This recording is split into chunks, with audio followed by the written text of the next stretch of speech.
तो हेलो दोस्तों, नमस्कार। आप सभी का हमारे यूट्यूब चैनल पर स्वागत है। यदि आप लोग क्लास 12 केमिस्ट्री स्टूडेंट हैं और 2024 में बोर्ड परीक्षा देने वाले हैं, तो आज की यह वीडियो आप सभी लोगों के लिए बहुत ही ज़्यादा महत्वपूर्ण होने वाली है, क्योंकि आज की इस वीडियो में हम लोग क्लास 12 केमिस्ट्री की पूरी किताब से आपको जो सबसे ज़्यादा महत्वपूर्ण 3 और 4 नंबर वाले प्रश्न होते हैं, उन प्रश्नों की एक सीरीज को हम लोग स्टार्ट करने वाले हैं, जिसमें हम लोग 3 और 4 नंबर वाले जो क्वेश्चन आपके बोर्ड परीक्षा में पूछे जाते हैं, इस सीरीज के अंतर्गत हम लोग उन प्रश्नों को करवाएंगे और साथ ही में हर एक प्रश्न का आपको यहाँ पर उत्तर भी बताएंगे। और इस सीरीज में जितने भी आपके प्रश्न करवाए जाएंगे सभी आपके बोर्ड परीक्षा के दृष्टिकोण से बहुत ही ज्यादा महत्वपूर्ण होंगे।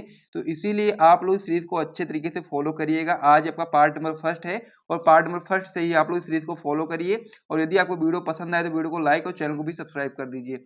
इसके अलावा यदि इस प्रकार से आपको notes plus important question answer चाहिए तो आप लोग हमारा टॉपर ग्रुप ज्वाइन कर सकते हैं। एक सब्जेक्ट का प्राइस मात्र 100 रुपये रखा गया है, जिसमें आपको notes plus important question answer दिया जाता है।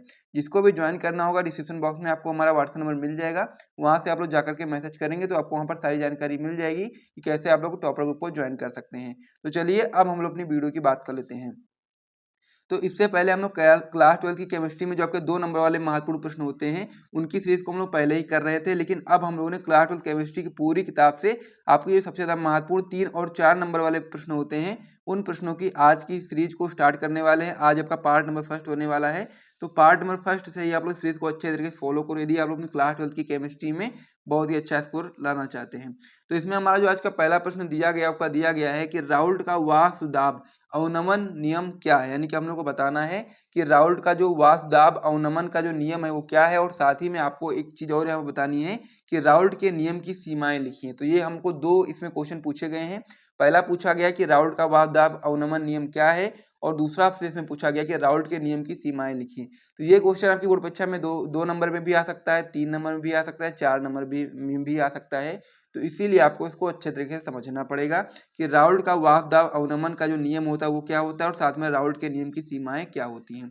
तो चलो सबसे पहले हम लोग इसका उत्तर देख लेते हैं कि राउल्ट के वाष्प दाब का जो अवनमन नियम होता है वो क्या होता है। सबसे पहले हम लोग उसको समझ लेते हैं। तो आप लोग इस प्रकार से हेडिंग लगाएंगे कि राउल्ट का वाष्प दाब अवनमन का जो नियम है, इस प्रकार से आप लोग हेडिंग लगाओगे। फिर लिखना स्टार्ट करोगे कि इस नियम के अनुसार अवाष्पशील विलेय पदार्थों के विलयनों के लिए वाष्प दाब का आपेक्षिक अवनमन जो होता है वो विलयन में विलेय के मोल प्रभाज के बराबर होता है। एक बार मैं फिर से रिपीट करता हूँ, इसे आप लोग कॉपी में नोट कर लो और याद कर लो। ये राउल्ट के वाष्प दाब अवनमन का नियम है। तो ये नियम आपका इस प्रकार से है कि इस नियम के अनुसार अवाष्पशील विलेय पदार्थों के विलयनों के लिए वाष्प दाब का जो आपेक्षिक अवनमन है वो विलयन में विलेय के मोल प्रभाज के बराबर होता है। इस प्रकार से आप लोग इसका सूत्र बता सकते हैं कि P not minus P S अपान में आपका हो जाएगा पी नॉट बराबर आपका हो जाएगा एक्स। इसे हम लोग काई भी बोलते हैं विलेय। इस प्रकार से आपको हो जाएगा एक्स विलेय। इस प्रकार से आप लोग समझ गए। उसके बाद फिर आप लोग चाहो तो विलेय के यानी कि जो आपका मोल प्रभाज के बराबर होता है ना, तो यहाँ पर आप लोग चाहो तो ये चीज भी लिख सकते हो, या को इसको बदल करके कि पी नॉट माइनस में पी एस अपान में आपका हो जाएगा पी नॉट बराबर आपका हो जाएगा स्मॉल एन अपान में आपका हो जाएगा small n plus capital N. इस प्रकार से भी आप लोग लिख सकते हो, जहां पर जो आपका पी नॉट माइनस में आपका पी एस है आपका वाष्प दाब में अवनमन है, और जो आपका यहाँ पर है P not minus P S अपान में पी नॉट है, ये आपका वाष्प दाब का आपेक्षिक अवनमन है। यानी कि जो आपका ये है ऊपर वाला ये आपका वाष्प दाब में अवनमन है, और जो आपका ये पूरा है आपका वाष्प दाब का आपेक्षिक अवनमन है। और जो आपका यहाँ पर यह दिया गया एक्स विलेय, ये आपका है विलेय के मोल प्रभाज। और मोल प्रभाज का जो फॉर्मूला होता है इस प्रकार से बता सकते हैं, स्मॉल एन अपान में हो जाएगा आपका small n plus capital N. और यहाँ पर आपका एक्स जो विलेय है इसको हम लोग बोल सकते हैं विलेय के मोल प्रभाज, और जो यहाँ पर जो का स्मॉल एन दिया गया है उसको हम लोग बोल सकते हैं विलेय के मोलों की संख्या, और कैपिटल एन आपका हो जाता है विलायक के मोलों की संख्या। तो इस प्रकार से राउल्ट का जो वाष्प दाब का जो अवनमन का नियम होता है इस प्रकार से होता है। तो इसे आप लोग अपनी कॉपी में एक बार सबसे पहले नोट कर लो। उसके बाद में फिर हम लोग राउल्ट के जो नियम होते हैं उसकी जो सीमाएं होती है उसको हम लोग समझेंगे। तो सबसे पहले आप लोग राउल्ट का जो वाष्प दाब का अवनमन का जो नियम है इसे आप लोग नोट कर लीजिए। इसमें जो हमारा दो क्वेश्चन पूछे गए थे, पहला जो आपका था राउल्ट का वाष्प दाब अवनमन का नियम, ये आपका कंप्लीट हो गया है। अब हम लोग इसमें राउल्ट के नियम की सीमाएं देखेंगे। तो इसे आप लोग नोट करो, फिर हम लोग राउल्ट के नियम की सीमाएं देखते हैं। तो इसमें आप लोग अब बताओगे राउल्ट के नियम की सीमाएं। तो इसमें आप लोग पहली सीमा बता सकते हो इसमें कि राउल्ट का जो नियम होता है वो केवल उन अवाष्पशील पदार्थों के विलयनों पर लागू होता है जो विलायक से रासायनिक अपक्रिया नहीं करते हैं। ये आपका इंपॉर्टेंट नियम है। तो इसमें आप लोग याद रखेंगे कि जो राउल्ट का जो नियम होता है वो केवल उन अवाष्पशील पदार्थों के विलयन पर लागू होगा जो विलायक से रासायनिक अपक्रिया नहीं करते। ठीक है, जो विलायक से रासायनिक अपक्रिया नहीं करेंगे, राउल्ट का नियम केवल उन्हीं अवाष्पशील पदार्थों पर लागू होगा। इस प्रकार से पहला पॉइंट आप समझ गए होंगे राउल्ट के नियम की सीमाएं में, तो इसे भी नोट कर लीजिए। फिर हम लोग इसमें अगला पॉइंट समझ लेते हैं। अब ये 3-4 नंबर में भी क्वेश्चन पूछा जा सकता है, तो इसीलिए आपको यहाँ पर कम से कम 2-3 पॉइंट लिखने ही पड़ेंगे। तो इसमें आप लोग दूसरा पॉइंट बता सकते हैं कि जो पदार्थ विलयन में सगुणित होते हैं उन पर भी राउल्ट का नियम लागू नहीं होता है। यानी कि जो आपके जो पदार्थ होंगे वो विलयन में अगर संगुणित हो जाएंगे तो उन पर भी राउल्ट का नियम लागू नहीं होगा। तीसरा पॉइंट आप बता सकते हैं कि जो राउल्ट का नियम होता है वो आपका केवल आवासशील विद्युत अपघट्टों के तनु विलयनों पर लागू होता है। राउल्ट का नियम किस पर लागू होता है? केवल आवासशील विद्युत अपघट्टों के तनु विलयनों पर ही राउल्ट का नियम लागू होता है। तो इस प्रकार से आपका जो पूरा क्वेश्चन था कि राउल्ट का वाहक दाब अवनमन नियम क्या है और साथ में राउल्ट के नियम की सीमाएं लिखी पूर्ण से कंप्लीट हो गया है। अब आपको थोड़ा सा बड़ा लग रहा होगा, लेकिन ये 3 और 4 नंबर पूछा जाता है क्वेश्चन, तो इसमें आपको इतना करना पड़ेगा तभी आपको पूरे मार्क्स मिलने वाले हैं। तो इसीलिए आप लोग इसे अपनी कॉपी में नोट कर लीजिए। फिर हम लोग अगले क्वेश्चन की ओर बढ़ते हैं। इसमें अब हमारा अगला क्वेश्चन हो जाता है कि हिमांक में अवनमन तथा विलेय के अणु भार में क्या संबंध है।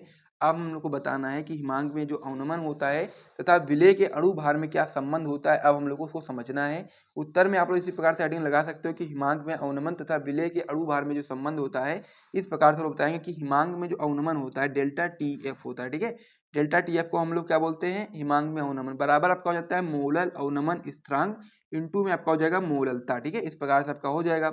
आप लोग नीचे इस प्रकार से कर सकते हो डेल्टा टी एफ यानी कि हिमांक में अवनमन बराबर आपका हो जाएगा मोलल अवनमन स्थिरांक इंटू में आप लोग मोललता का फॉर्मूला लिख सकते हो। तो फॉर्मूला आपका हो जाता है विलेय के मोलों की संख्या और बटे में आपका हो जाएगा विलायक का द्रव्यमान केजी में। तो इस प्रकार से आपका ये हो जाता है। अब हम लोग क्या करेंगे, इसको इस प्रकार से चिन्ह के द्वारा लिखेंगे।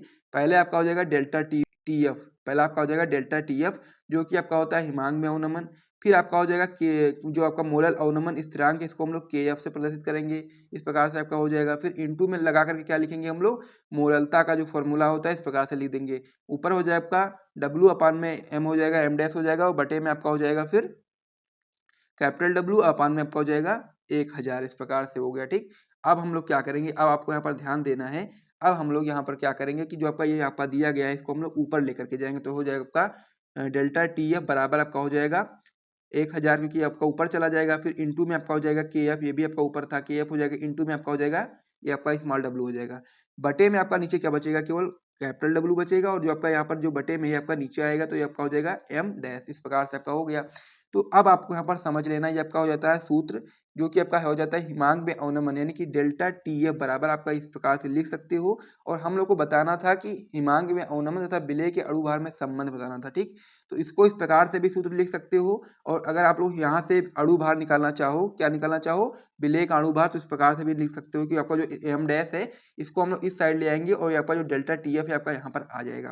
तो ये जो आपका एम डैश होता है आपका होता है विलेय का अणुभार। तो इस प्रकार से आप लोग लिख करके कर सकते हो। एम डैश बराबर 1000 गुणे आपका हो जाएगा के एफ इंटू आपका हो जाएगा स्मॉल डब्ल्यू अपान में आपका हो जाएगा कैपिटल डब्ल्यू इंटू आपका हो जाएगा डेल्टा टी एफ। इस प्रकार से आपका हो जाएगा।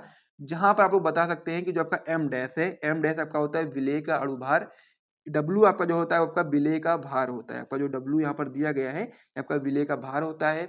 के एफ आप जो आपका जो होता है आपका होता है मोलल अवनमन स्थिरांक और डब्ल्यू जो आपका कैपिटल डब्ल्यू होता है वो आपका होता है विलायक का भार। तो इस प्रकार से ये क्वेश्चन कंप्लीट हो जाता है। यदि आपसे पूछा जाता है कि हिमांक में अवनमन तथा विलेय के अणुभार में संबंध बताइए, तो आप लोग इस प्रकार से बता सकते हैं और इसी को हम लोग इस प्रकार से भी लिख करके बता सकते हैं।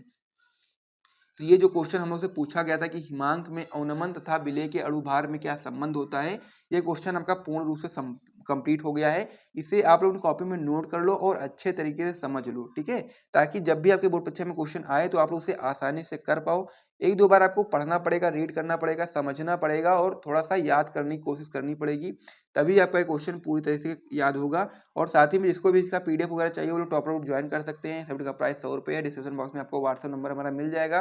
तो ये आपका जो पार्ट नंबर फर्स्ट था वो हम लोग यहीं पर समाप्त करेंगे और नेक्स्ट वीडियो में हम लोग और भी महत्वपूर्ण प्रश्नों को देखेंगे। आप लोग कमेंट करो, जो भी चीज़ें आपको चाहिए अपने बोर्ड एग्जाम के लिए आप लोग कमेंट करके बता सकते हो। जिस भी टॉपिक पर ज़्यादा कमेंट आएंगे उन सभी टॉपिक पर वीडियो बनाया जाएगा। और जितनी भी तैयारी होती है बोर्ड एग्जाम के लिए सारी तैयारी हमारे यूट्यूब चैनल पर करवाई जाएगी। तो इसीलिए आप लोग वीडियो को लाइक कर दीजिए, साथ में चैनल को भी सब्सक्राइब कर दीजिए और इस वीडियो को अपने दोस्तों के साथ शेयर भी कर दीजिए।